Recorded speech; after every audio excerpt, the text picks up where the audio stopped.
The orange glow of flames illuminated Mabel Burke's tear-streaked face as she watched from the hillside, her heart pounding against her ribs like a hammer on an anvil. Their homestead, the cabin her father had built with his own hands, was being consumed by merciless fire under the vast Montana sky of 1876. But it wasn't the structure that had Mabel frozen in terror, it was the knowledge that her two younger sisters were still inside.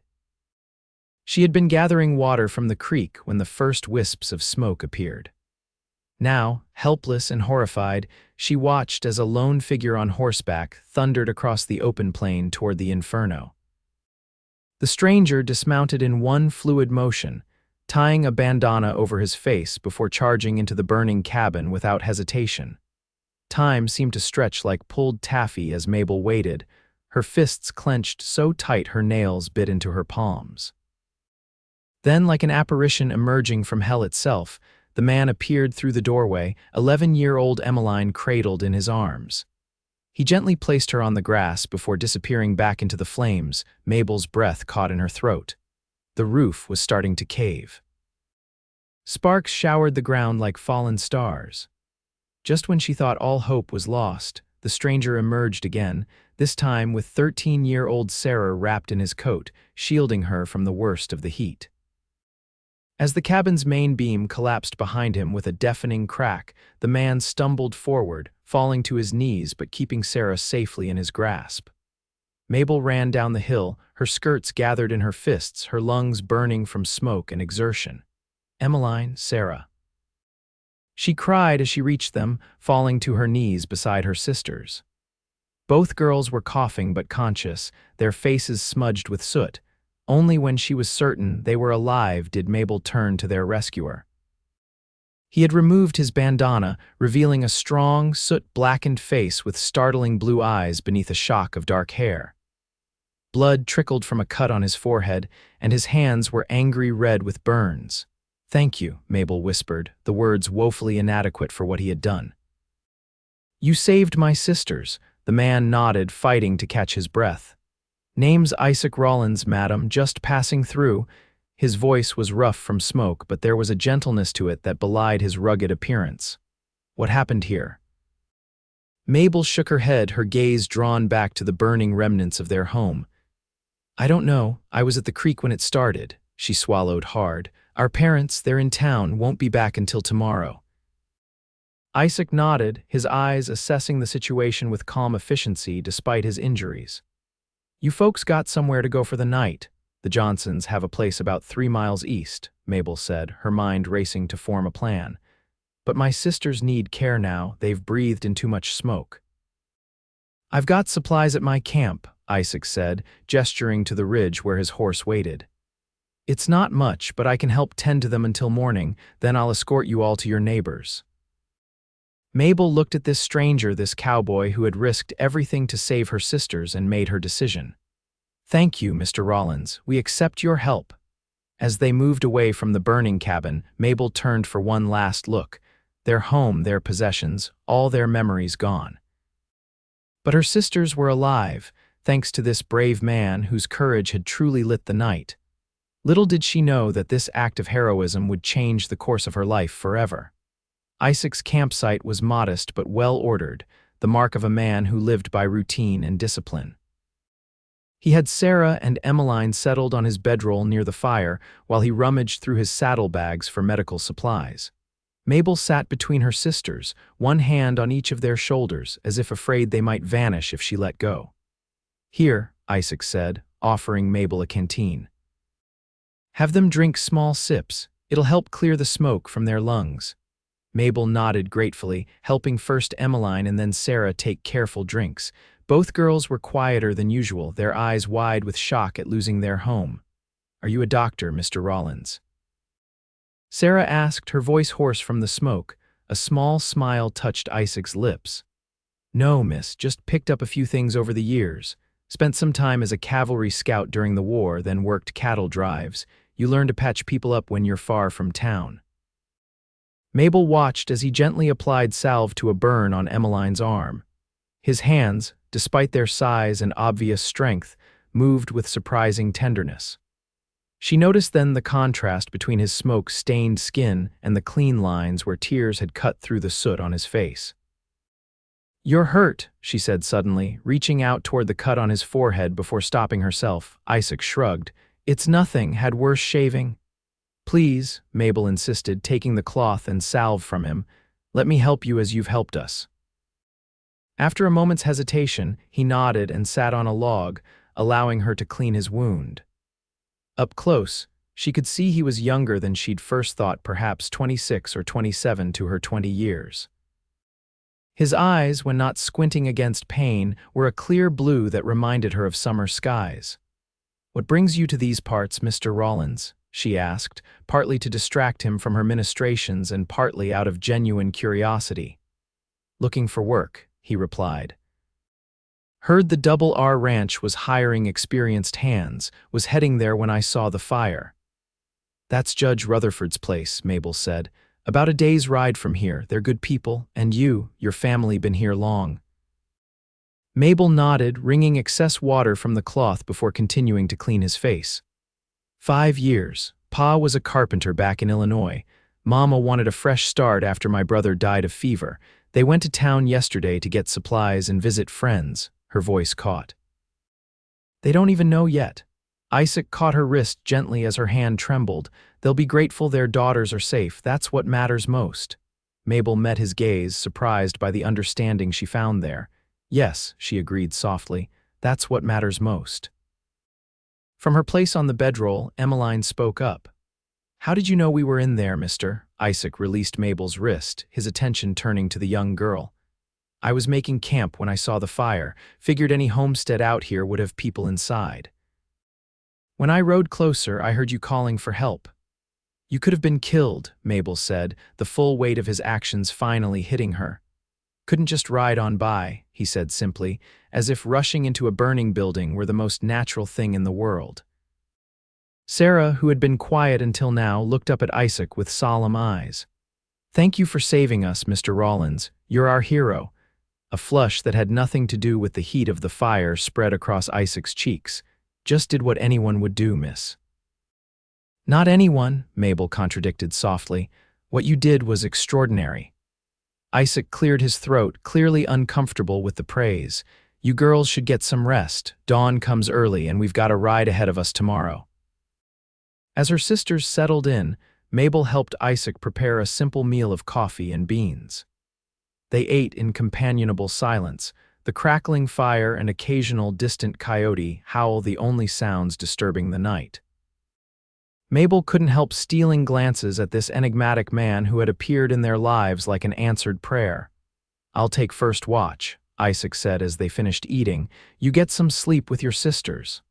"I'm not sure I could sleep," Mabel admitted. "Every time I close my eyes, I see the flames." Isaac nodded in understanding. "War was like that for me. Took a long time before I could close my eyes without seeing things I wished to forget." "Does it ever go away, that feeling?" He considered her question carefully. "Not entirely." "But it fades. Life has a way of pushing forward, even when we think we can't go on." Mabel pulled her shawl tighter around her shoulders. "I keep thinking about what might have happened if you hadn't come along." "But I did," Isaac said firmly. "No use dwelling on what didn't happen." His practical outlook was oddly comforting. Mabel smiled faintly. "You're right, of course. Still, I don't know how we'll ever repay you." "No repayment necessary, Miss Burke. Just seeing your sisters safe is enough." As the night deepened, Emmeline and Sarah fell into exhausted sleep, leaving Mabel and Isaac sitting across from each other by the fire. Despite her protests that she wasn't tired, Mabel found herself fighting to keep her eyes open. "Rest," Isaac encouraged. "I'll wake you if there's need." Finally yielding to exhaustion, Mabel curled up beside her sisters, pulling a blanket over the three of them. The last thing she saw before sleep claimed her was Isaac Rawlins, sitting tall and vigilant against the night, his profile etched by firelight, a guardian angel in cowboy boots. Morning arrived with the soft, golden light of dawn spreading across the prairie. Mabel awoke to find Isaac already up, tending a small fire where coffee brewed in a battered pot. Her sisters still slept soundly beside her. "You let me sleep through the night," she accused gently, rising to join him. Isaac handed her a tin cup of coffee. You needed it more than I needed company. Thank you, she said, accepting the cup and warming her hands around it. The night had been chilly, and the coffee's warmth was welcome. How are your burns? He flexed his hands, wincing slightly. I'll live. Your sisters seem to be breathing easier this morning. Mabel nodded, glancing back at the sleeping girls. They're strong like our mother. She took a sip of the coffee, surprisingly good for trail brew. What's your plan for today? Get you all to your neighbors, then continue on to the Double R, Isaac replied, his manner direct and practical as ever. I wish, Mabel started, then stopped herself, unsure of what she actually wished for. Isaac gave her a questioning look. Wish what? I wish there was some way to show our gratitude, she finished, though that wasn't exactly what she'd been about to say. In truth, she wished he wasn't leaving so soon. Something about Isaac Rawlins made her feel safe in a world that had suddenly become very uncertain. Your family's alive. That's all the thanks I need, he said, but his eyes lingered on her face a moment longer than necessary. A sound from the bedroll indicated the girls were waking. The moment passed as Mabel turned her attention to her sisters, helping them wash up in the small basin of water Isaac had prepared. By mid-morning, they had packed up camp and were ready to travel. Isaac had only one horse, a sturdy chestnut gelding he called Rusty, so they took turns riding, the girls sharing the saddle while Mabel and Isaac walked, then Mabel riding while Isaac led the horse on foot. As they traveled, Mabel found herself watching Isaac more and more. There was something about the way he carried himself, confident yet unassuming, that drew her eye. When he helped Emmeline adjust her seat on the saddle, his patience and gentleness touched Mabel's heart. Here was a man of contradictions, tough enough to brave a burning building, but gentle enough to comfort a frightened child. Tell us about your adventures, Mr. Rawlins, Sarah requested as they stopped by a creek to rest and water the horse. Isaac looked surprised at the request. Not sure my life would interest young ladies such as yourselves. Please, Emmeline added her plea, we've never been anywhere except Illinois and Montana. With a glance at Mabel, who nodded encouragingly, Isaac settled on a fallen log and began to speak. He told them of his childhood in Pennsylvania, his time as a Union scout during the war, and his years drifting westward afterward, working on ranches from Texas to Montana.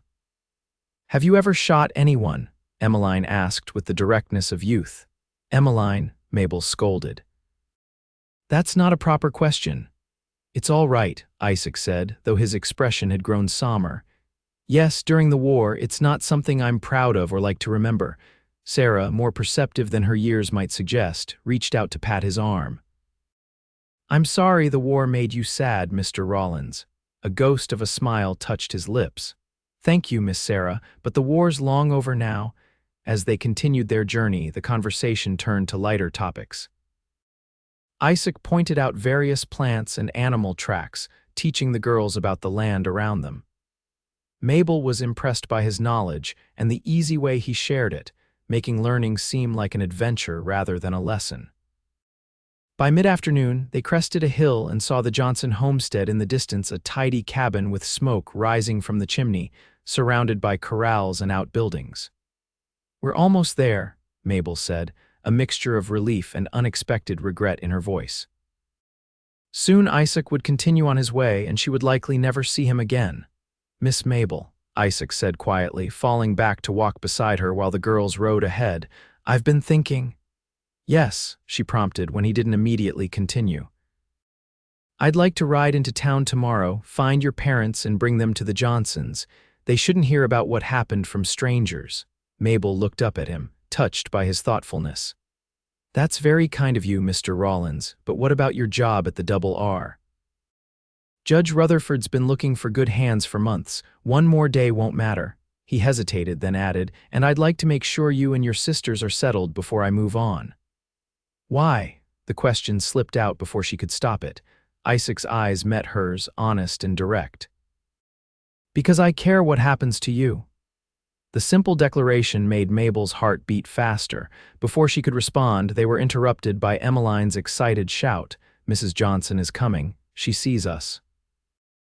Indeed, a woman was hurrying from the cabin toward them, a shotgun in her hands that she lowered as she recognized Mabel and the girls. "Mabel Burke, girls, what on earth?" Clara Johnson called as she drew nearer. Her eyes widened as she took in their soot-stained clothing and the stranger accompanying them. "What's happened?" As they reached the Johnson property, Mabel quickly explained about the fire and Isaac's heroic rescue. Clara Johnson, a practical woman in her 40s with iron-gray hair and kind eyes, immediately took charge. "You poor dears must be exhausted. Come inside, all of you. Mr. Rawlins, we're in your debt for saving these girls." Isaac removed his hat as they entered the cabin. "Just did what needed doing, madam." Clara showed them inside, where her husband Tom was repairing a harness at the table. He stood when they entered, his weathered face creasing with concern as Clara explained the situation. "Lost everything, did you?" he asked, shaking his head. "That's a hard blow, but you're welcome here as long as needed, and you, sir," he extended a hand to Isaac, "have our thanks." "The least we can do is offer you a meal and a place to sleep tonight," Clara added, already moving to the stove. "I won't take no for an answer." Isaac looked to Mabel, who nodded encouragingly. "Thank you, Mrs. Johnson. I'd be grateful." While Clara prepared a meal with Mabel's help, Tom Johnson took Isaac out to the barn to see to Rusty. The girls, after being fussed over and fed sweet biscuits by Mrs. Johnson, were settled in the small bedroom belonging to the Johnsons' daughter, now married and living in town. "Your cowboy seems a decent sort," Clara remarked quietly as she and Mabel worked side by side kneading bread for the next day. "He's not my cowboy," Mabel protested, though she couldn't help the blush that crept up her cheeks. Clara gave her a knowing look.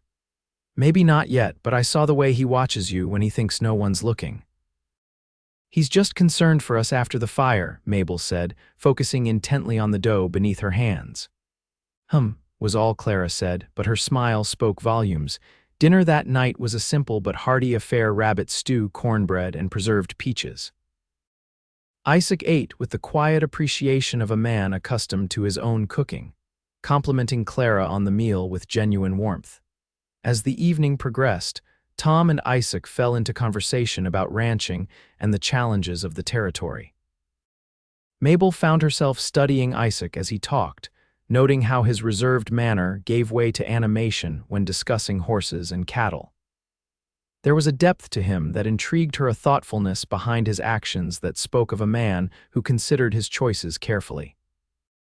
"Mr. Rawlins has offered to ride to town tomorrow to find my parents," Mabel told the Johnsons as they finished their meal.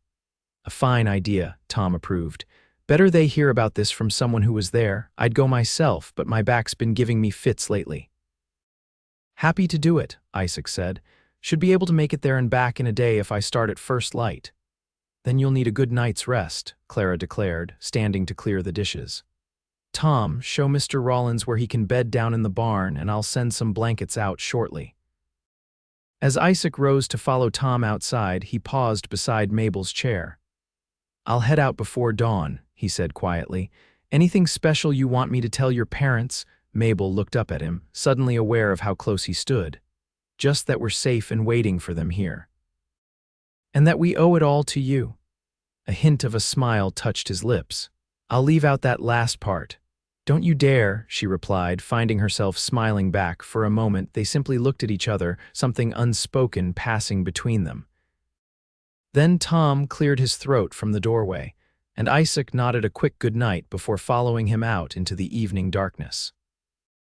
Later, after helping Clara with the dishes and checking on her sisters, who were already fast asleep in the borrowed bedroom, Mabel stepped onto the porch for a breath of air. The night was clear, stars speckling the vast Montana sky like diamond dust. Movement caught her eye: Isaac standing by the corral looking up at those same stars. Without conscious decision, Mabel found herself walking toward him, her footsteps crunching softly on the packed earth. He turned at the sound, watching her approach. "Can't sleep?" he asked as she reached him. "Too much on my mind," she admitted, coming to stand beside him at the fence. "My parents are home." She took a deep breath. "What happens next?" Isaac nodded, understanding in his eyes. "Your father's a carpenter, you said. He can rebuild." Yes, but it won't be the same. And winter's coming. She wrapped her arms around herself, though the night wasn't particularly cold. Your family's alive, Miss Burke. Everything else can be replaced. I know you're right, she said, glancing up at him. And please, after all that's happened, I think you could call me Mabel. A smile ghosted across his features. Mabel, then, and I'm Isaac. They stood in companionable silence for a while, the only sounds the occasional nickering of horses in the corral and the distant call of a night bird. Will you come back? Mabel finally asked the question that had been lingering in her mind all evening. After you've spoken to my parents, I mean, before you go to the Double R. Isaac turned to look at her fully, his expression serious in the moonlight. Would you like me to? Yes, she answered honestly. I would. Something shifted in his gaze, a warmth that hadn't been there before. Then I'll come back. Mabel felt a flutter in her chest at his words, a sense of possibility she hadn't experienced before. Thank you for everything. You should get some rest, he said gently. Tomorrow will be a long day for all of us. Nodding, Mabel took a step back. Good night, Isaac. Good night, Mabel. As she walked back to the cabin, Mabel could feel his eyes following her. For the first time since seeing the flames engulf her home, she felt a glimmer of hope for the future, a future that, somehow, she now imagined might include Isaac Rawlins. Dawn had barely begun to lighten the eastern sky when Isaac set out for town.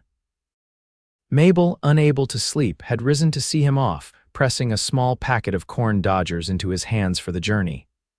Their farewell had been brief but charged with unspoken emotions, his promise to return hanging in the air between them. The day passed slowly for Mabel. She helped Clara with household chores, mended her sister's smoke-damaged clothing, and tried not to watch the road too anxiously. Sarah and Emmeline seemed to be recovering well from their ordeal, though both still woke with nightmares of flames and smoke. It was late afternoon when Tom Johnson, who had been repairing fences near the road, came hurrying toward the cabin. "Riders coming," he announced. "Looks like your parents' wagon and that cowboy of yours riding alongside." Mabel's heart leapt at the news. She gathered her sisters, and they waited on the porch as the wagon approached, dust billowing behind it in the golden late-day light. Even from a distance, Mabel could see her mother standing in the wagon bed, searching desperately for sight of her daughters. As soon as they came into view, Margaret Burke let out a cry and waved frantically. The wagon had barely stopped before her parents were jumping down, rushing to embrace their daughters. Tears flowed freely as the family reunited, words tumbling over each other in relief and gratitude. "My girls, my precious girls," Margaret sobbed, holding all three of them at once. "When Mr. Rawlins told us what happened, I thought my heart would stop." Joseph Burke, a tall man with work-hardened hands and kind eyes, held his daughters tight before turning to Isaac, who had dismounted and stood a respectful distance away. "Mr. Rawlins," he said, his voice thick with emotion, "there are no words. You saved our family. Everything we own can burn so long as these girls are safe." Isaac nodded, clearly uncomfortable with the gratitude. "Anyone would have done the same, sir." "No," Joseph said firmly, clasping Isaac's shoulder. "Not anyone would have charged into a burning building, twice. You're a brave man, and we're forever in your debt." The Johnsons invited everyone inside, where Clara had prepared a hearty supper. As they ate, Joseph explained that they had already spoken to neighbors in town who had offered building materials and helped to construct a new cabin before winter set in. "The community's coming together for us," Margaret explained, her eyes still red from crying. "The Millers had just finished their new house and said we can have the lumber from their old cabin. The Mercantile's extending credit.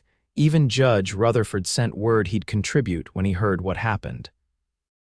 "Speaking of the judge," Tom said, looking at Isaac, "you still planning to head to the Double R for that job?" Isaac glanced at Mabel before answering.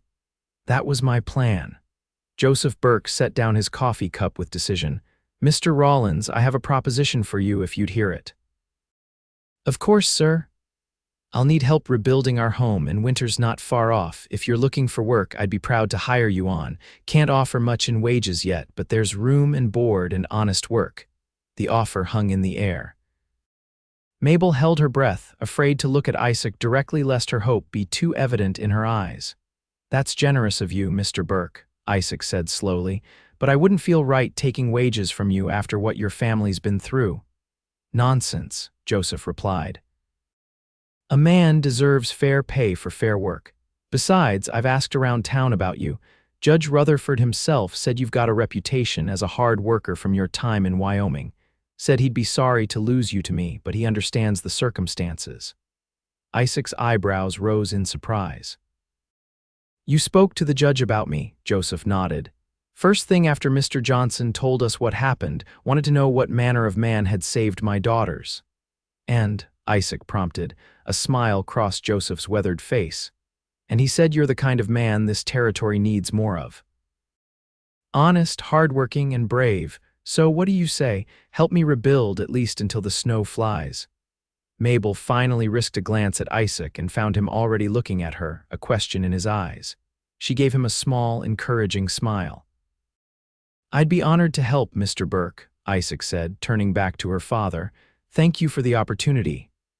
"Excellent," Joseph clapped his hands together. "We'll start tomorrow, assess what we need. The neighbors have offered us the use of their old trapper's cabin until ours is rebuilt. It's small but solid."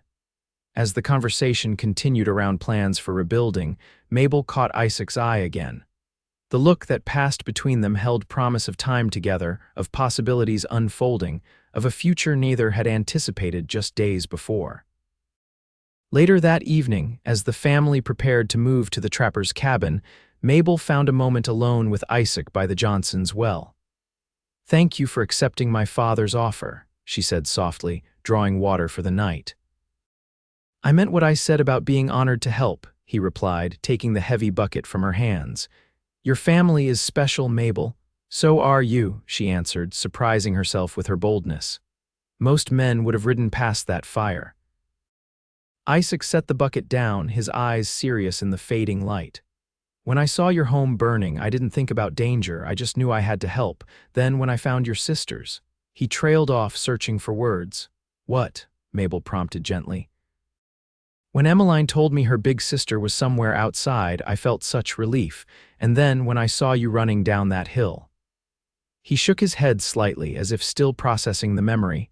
"I knew I'd done the right thing." Mabel's heart quickened at his words. "I'm glad you'll be staying," she admitted. "I wasn't ready to say goodbye." A smile, rare and genuine, transformed his face. "Neither was I." The moment hung between them, fragile and perfect, until Tom Johnson's voice called out that the wagon was loaded and ready.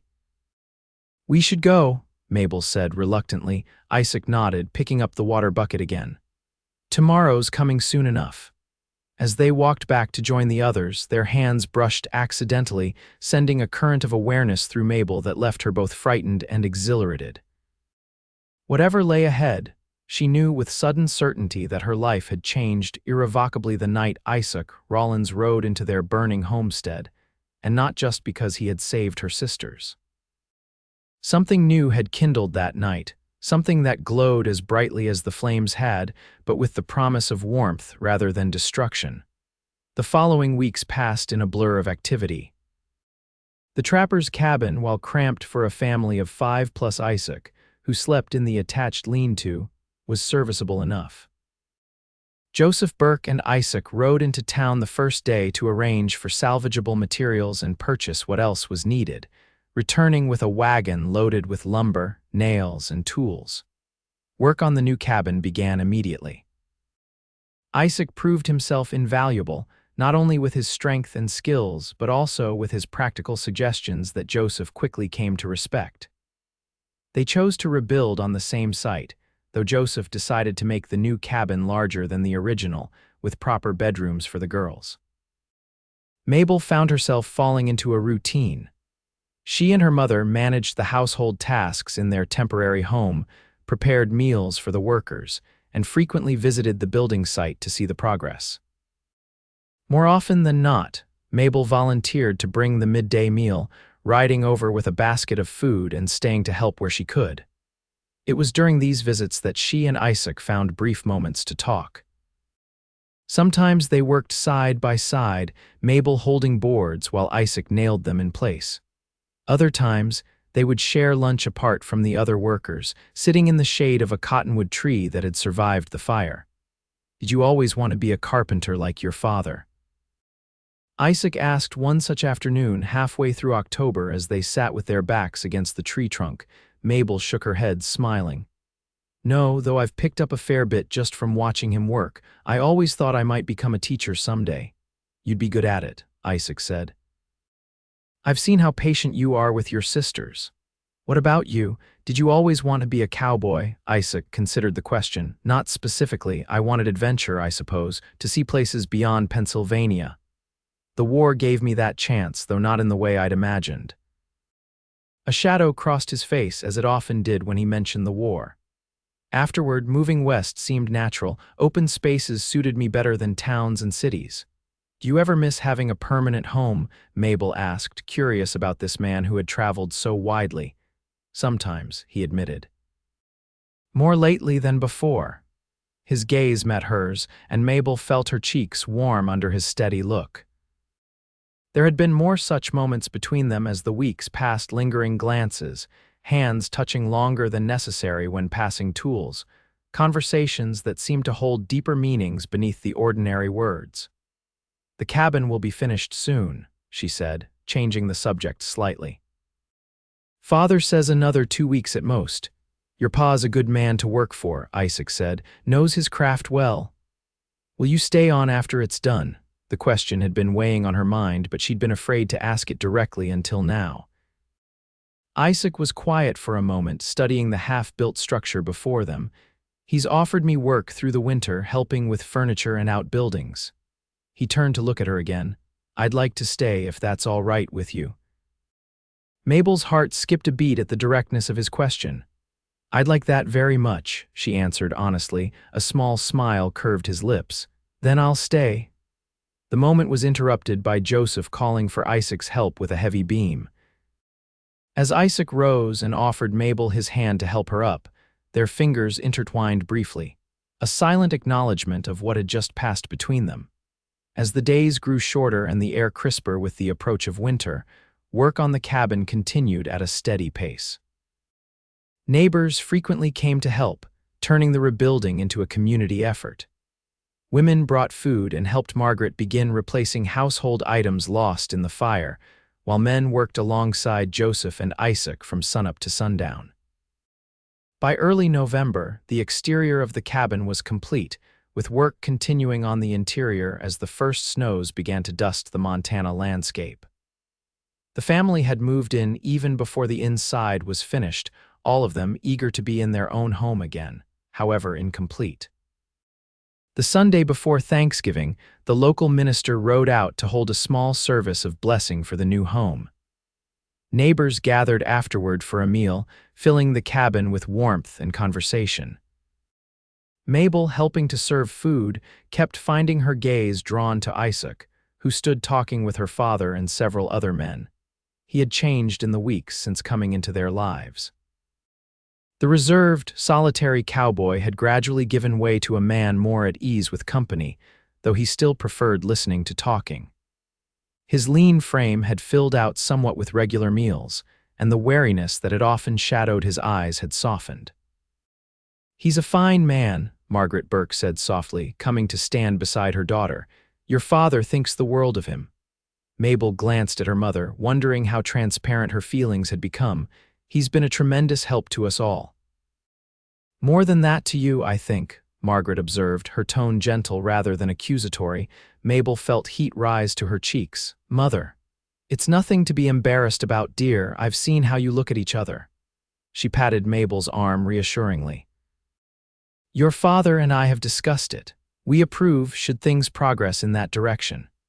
Before Mabel could respond to this surprising statement, one of the neighbor women called Margaret away to help with dessert. Mabel remained where she was, her mother's words echoing in her mind. Had her feelings for Isaac become so obvious?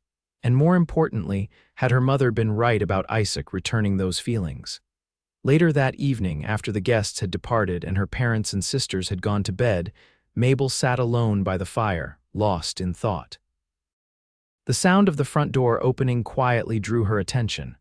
Isaac entered, bringing a gust of cold air and a few snowflakes with him. "Sorry," he said when he saw her. "Didn't mean to disturb you, just finished checking on the horses." "You're not disturbing me," Mabel assured him, gesturing to the chair opposite hers. "Join me." Isaac hung his coat on a peg by the door and came to sit with her, extending his hands toward the fire's warmth. For a while they sat in comfortable silence, watching the flames dance across the logs. "Reminds me of that first night," Isaac finally said, nodding toward the fire. "When we camped after the cabin burned. I was just thinking the same thing," Mabel admitted. "So much has changed since then. For the better, I hope." "Yes," she said without hesitation. "Despite losing our home, I can't help feeling that something good came from that night." She paused, gathering her courage. "You came into our lives."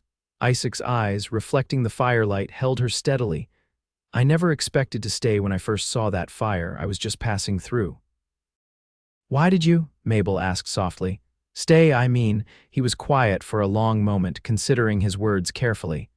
"At first it was concern for you and your sisters, then appreciation for your father offering honest work." His voice lowered slightly. "But if I'm being truthful, it was mostly because of you, Mabel." Her breath caught at his directness. "Me, your strength, your kindness, the way you held your family together through everything." He leaned forward slightly. "I've never met anyone like you." Mabel's heart pounded so loudly she was certain he must hear it. "I feel the same way about you," she confessed. "From that first night when you risked your life for my sisters without a second thought, I knew you were someone special." Isaac reached across the space between them, his hand extended palm up in invitation. After only a moment's hesitation, Mabel placed her hand in his. His fingers were calloused from work but gentle as they closed around hers. "I care for you, Mabel," he said, his voice low and earnest. "More than I thought possible in such a short time. I care for you too, Isaac." The words came easily, as natural as breathing. He lifted her hand and pressed it gently to his lips, the gesture both old-fashioned and deeply touching. "Your father's asked me to stay on permanently," he told her. "As a partner in his carpentry business. Said I have a knack for the work." Surprise and joy flooded through Mabel. "And will you stay permanently?" "That depends," he said, his eyes never leaving hers. "On what?" "On whether you might someday consider becoming more than just my employer's daughter." His voice was steady, but Mabel could see the vulnerability behind his words. "Isaac Rawlins," she said, her own voice trembling slightly with emotion, "I believe I would consider that very seriously indeed." A smile broke across his face, transforming his normally serious expression. "I should speak to your father." "I think," Mabel said, returning his smile, "based on something my mother said today, that conversation might go better than you expect."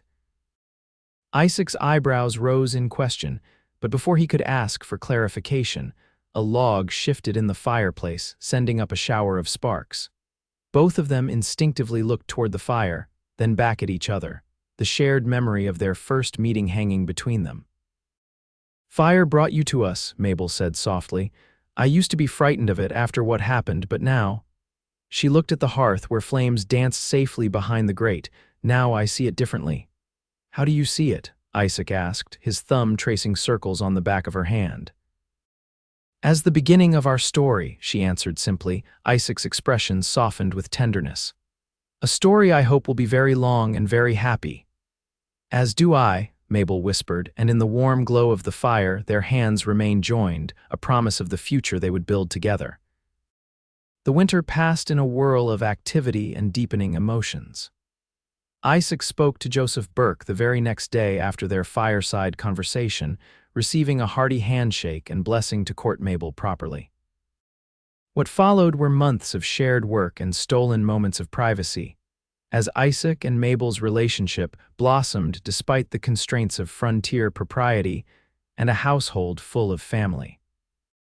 By spring thaw, the new Burke homestead was fully complete, with a larger main cabin, a separate workshop for Joseph and Isaac's carpentry business, and sturdy outbuildings for livestock. The land around them was beginning to green again after the long winter, new grass covering the scars left by the fire. On a mild April evening, Isaac asked Mabel to walk with him after supper. They strolled to the crest of the hill where she had stood watching her home burn 7 months earlier.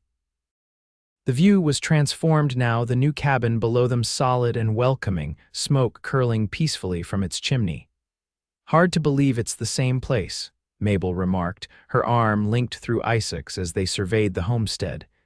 "Your father's a master builder," Isaac said. "I've learned more from him in these months than in all my previous years." "He says the same about you," Mabel told him, smiling. "He told Mother yesterday that taking you on as partner was the best decision he's ever made." Isaac looked pleased at this information. "We work well together. The orders keep coming in faster than we can fill them." "It's because word has spread about the quality of your work," Mabel said proudly. "Mrs. Patterson was showing off her new dining table to everyone after church last Sunday."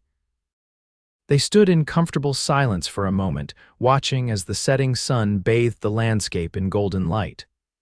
Birds called to each other in the trees nearby, and somewhere in the distance, a coyote gave its evening howl. "Mabel," Isaac said finally, turning to face her fully. "There's something I've been wanting to ask you."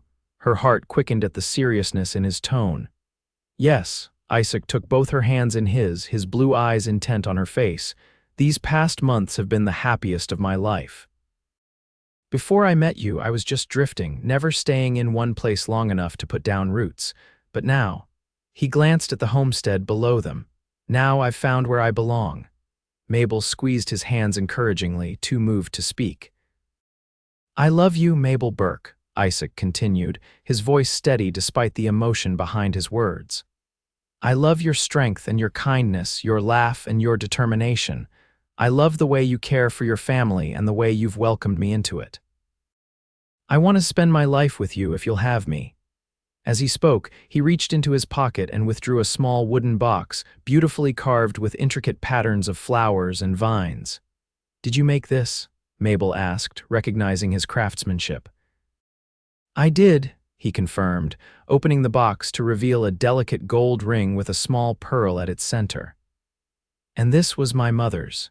She gave it to me before she passed, said to give it to the woman who captured my heart as completely as she had my father's." Tears welled in Mabel's eyes as Isaac knelt before her, still holding the box. "Mabel Burke, will you marry me?" "Yes," she answered without hesitation, her voice breaking with joy. "Yes, Isaac Rawlins, I will marry you." Isaac's face broke into a radiant smile as he rose and slipped the ring onto her finger. It fit perfectly, as if it had been made for her. Mabel looked from the ring to his face, her heart so full she thought it might burst. "I love you," she whispered, reaching up to touch his cheek. In response, Isaac drew her into his arms and lowered his lips to hers in their first kiss. It was gentle at first, then deepened as months of restrained emotion found release. When they finally parted, both were breathless. "We should tell your family," Isaac said, his arms still around her waist. Mabel nodded, though she was reluctant to end this perfect moment. "They'll be overjoyed. Emmeline has been asking me for weeks when you were going to propose."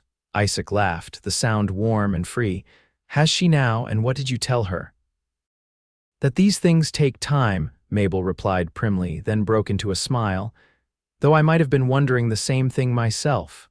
I wanted everything to be just right," Isaac explained, gesturing to their surroundings.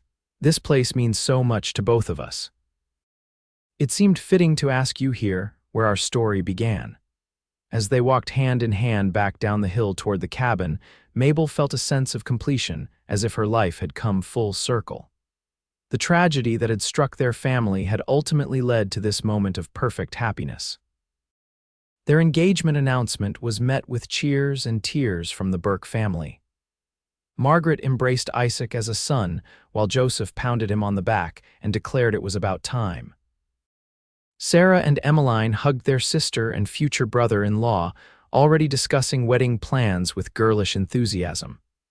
"We should marry in June," Mabel suggested later that evening as the family sat together in the main room, "when the wildflowers are in bloom." "June would be perfect," Margaret agreed. "That gives us just enough time to prepare." Nothing too elaborate, Isaac said, looking somewhat alarmed at the excited planning already underway. Just family and close friends. Of course, dear. Margaret patted his arm reassuringly, though she exchanged a look with Mabel that suggested the wedding might be slightly more substantial than Isaac was envisioning. In the weeks that followed, preparations for the wedding moved forward alongside the daily work of the homestead and carpentry business. Mabel and her mother sewed a simple but elegant wedding dress from fine fabric ordered from back east.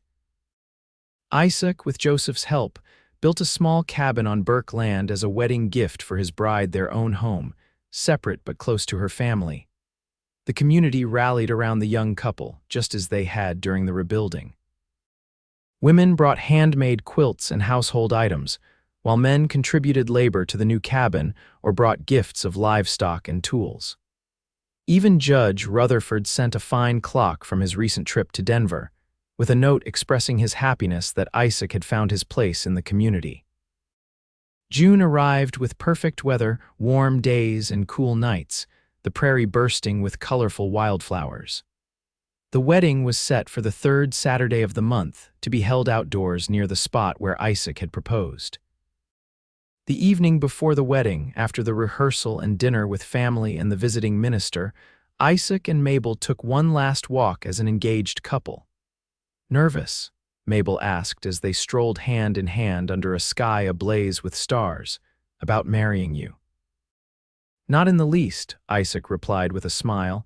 "About standing in front of half the county tomorrow, maybe a little," Mabel laughed, squeezing his hand. "Just look at me, pretend it's just the two of us." "That I can do," he said, pulling her close for a kiss. "Have I told you today how much I love you?" "Yes, but I don't mind hearing it again. I love you, Mabel Burke, more than I ever thought possible. And I love you, Isaac Rawlins, always will." They stood together under the vast Montana sky on the eve of their new life together, hearts full with the promise of tomorrow. The wedding day dawned clear and perfect. By mid-morning, wagons and riders were arriving at the Burke homestead, bringing family and friends from miles around. A large tent had been erected for the celebration afterward, and tables were laden with food prepared by the women of the community. In her parents' bedroom, Mabel sat as her mother arranged wildflowers in her hair, the final touch to her wedding ensemble. Her dress, cream-colored and trimmed with lace, fit perfectly, emphasizing her slender waist and falling in graceful folds to the floor. "You look beautiful," Margaret said, her eyes misty as she stepped back to admire her daughter. "Absolutely beautiful. Do you think Isaac will think so?" Mabel asked, a flutter of nerves finally making itself known. Margaret smiled. "The way that man looks at you, he'd think you beautiful in sackcloth, but yes, he's going to be stunned when he sees you today." A knock at the door announced Sarah and Emmeline, both wearing new dresses of pale blue, flowers in their hair matching Mabel's. "It's time," Sarah said excitedly. "Everyone's ready." Mabel took a deep breath, accepting her bouquet of wildflowers from Emmeline. "Then let's not keep them waiting." Outside, guests had gathered in rows of chairs facing an arbor Joseph and Isaac had constructed for the occasion. Isaac stood waiting beneath it with the minister, looking handsome in a new suit, his dark hair neatly combed, his face clean-shaven. As Mabel appeared on her father's arm, a collective murmur of appreciation rose from the assembled guests. But Mabel saw only Isaac, his eyes finding hers across the distance between them, his expression one of pure wonder and love. The ceremony itself was simple and heartfelt. Mabel and Isaac exchanged vows they had written themselves, promising to love and support each other through whatever life might bring them. "I take you, Mabel, as my wife," Isaac said, his voice steady and sure. "I promise to stand by you in joy and sorrow, to build our life together with love and respect, and to cherish you all the days of my life. As I once carried your sisters from danger, I vow to carry you and any children we may be blessed with in my heart always, protecting and loving you with everything I am." Tears glistened in Mabel's eyes as she responded with her own vows. "I take you, Isaac, as my husband. I promise to walk beside you in all of life's journey, to be your partner and your friend, and to love you with my whole heart forever." As you once lit the night with your courage, I vow to keep the flame of our love burning bright through whatever darkness we may face together." When the minister pronounced them husband and wife, Isaac drew Mabel into his arms for a kiss that spoke of devotion and promise, to applause and cheers from their family and friends. The celebration that followed lasted well into the evening, with food and music and dancing under the stars. As night fell, lanterns were lit around the property, casting a warm glow over the festivities. Mabel and Isaac moved among their guests, accepting congratulations and well wishes from everyone who had come to share in their happiness. "Mrs. Rawlins," Isaac murmured as they finally found a moment alone, drawing her into a quiet corner away from the crowd. "Has a nice ring to it, don't you think?" "The nicest," Mabel agreed, leaning into his embrace, "though it may take some getting used to." "We have a lifetime for that," he reminded her, pressing a kiss to her temple. As the celebration began to wind down, the newlyweds prepared to depart for their wedding night. Rather than the traditional chivalry, Joseph had suggested they spend their first night in their new cabin, which had been completed and furnished the week before. Amid good-natured teasing and well wishes, Mabel and Isaac made their escape, riding together on Isaac's horse, Rusty, the short distance to their new home. The cabin sat nestled among trees at the edge of the Burke property, far enough for privacy but close enough for family. Isaac dismounted first, then reached up to lift Mabel down. Instead of setting her on her feet, however, he adjusted his grip and carried her in his arms toward the cabin door. "What are you doing?" Mabel laughed, her arms around his neck. "Carrying my bride over the threshold," Isaac replied with a smile. "It's tradition." "Is it now?" she teased, but her heart swelled at his romantic gesture. Isaac managed to open the door without putting her down, then carried her into their new home. Inside, someone, likely her mother, had prepared the cabin for their arrival. Fresh flowers stood in a vase on the table, a fire was laid ready in the hearth, and the bed was turned down with a new quilt on top.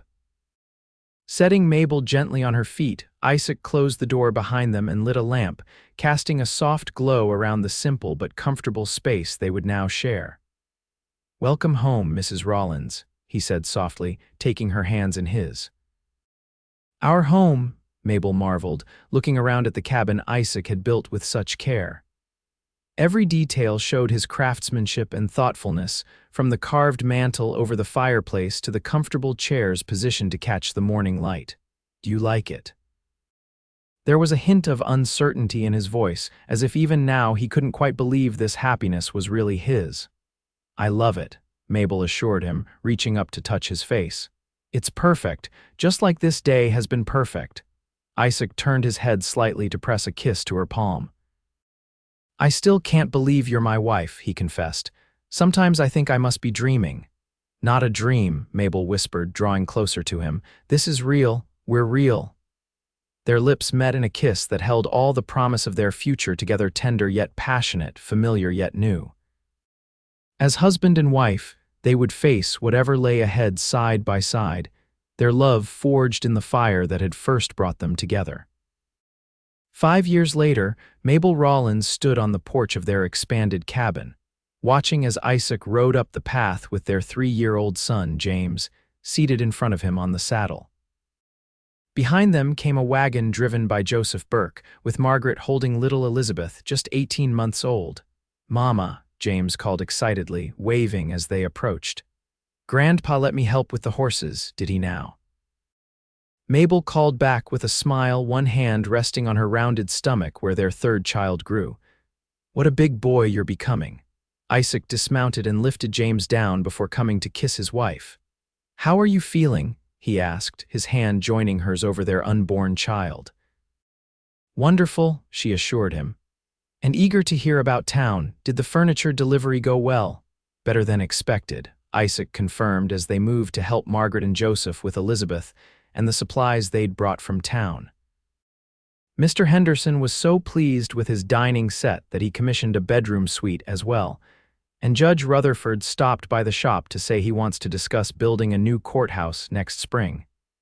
"That's marvelous news." Mabel exclaimed, taking Elizabeth from her mother and kissing the little girl's chubby cheeks. Indeed it is, Joseph agreed, clapping Isaac on the shoulder. Rawlins and Burke carpentry will be busier than ever. As they moved inside for dinner, Mabel couldn't help but reflect on how much had changed in the years since that terrible night when fire had nearly claimed her sisters' lives. From tragedy had come not only recovery, but tremendous blessing: a loving husband, beautiful children, a thriving family business, and a community that had embraced them all. Later that evening, after her parents had returned to their home and the children were asleep, Mabel and Isaac sat together on their porch swing, watching fireflies dance in the summer twilight. Isaac's arm was around her shoulders, her head resting comfortably against him. "What are you thinking about?" he asked, noticing her contemplative expression. "The night we met," Mabel answered honestly. "How strange it is that something so frightening could lead to so much happiness." Isaac nodded, his hand moving to cover hers. "I think about that night often. How close I came to riding past, how easily I might have missed meeting you altogether." "But you didn't," Mabel reminded him. "You saw the fire and you came running. You saved my sisters. And found my heart in the process," Isaac added, kissing her temple. They sat in comfortable silence for a while, rocking gently as the first stars appeared in the deepening blue of the sky. "I love you, Isaac Rawlins," Mabel said softly. "More today than yesterday, and not as much as I will tomorrow." "And I love you, Mabel Rawlins," he returned, his voice rich with emotion, "for as long as there are stars in the sky." From inside the cabin came the sound of James calling out in his sleep. Both parents listened for a moment to be sure he settled back down, then resumed their peaceful rocking. "We should go in soon," Mabel said, though she made no move to rise. "Morning comes early." "Just a few more minutes," Isaac requested, tightening his arm around her. "Nights like this are too precious to rush." Mabel nodded in agreement, nestling closer to her husband. The years ahead would bring their share of challenges and joys, sorrows and celebrations. But whatever came, they would face it together, their love a steady flame that had been kindled on a night when courage had literally lit the darkness. From tragedy had come their greatest blessing: each other and the family they had built together. It was more than either had dared hope for, and everything they would cherish for all their days to come. And as they finally rose to enter their home, the stars continued their eternal watch over the Montana homestead, where a family's story born in fire and flourishing in love would continue for generations to come.